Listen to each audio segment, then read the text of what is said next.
સવાલ અનેક થઈ રહ્યા છે કે જ્યારે ચૂંટણી આવે છે ત્યારે આવા માહોલ રાજ્યમાં જોવા મળતા હોય છે, દેશમાં જોવા મળતો હોય છે।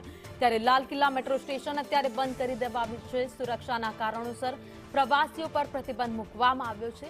સુરક્ષા એજન્સીઓ તપાસ કરી રહી છે। લાલ કિલ્લા મેટ્રો સ્ટેશન નજીક ગઈકાલે 6:52 આ બ્લાસ્ટ થયો હતો, કારમાં બ્લાસ્ટ થયો હતો।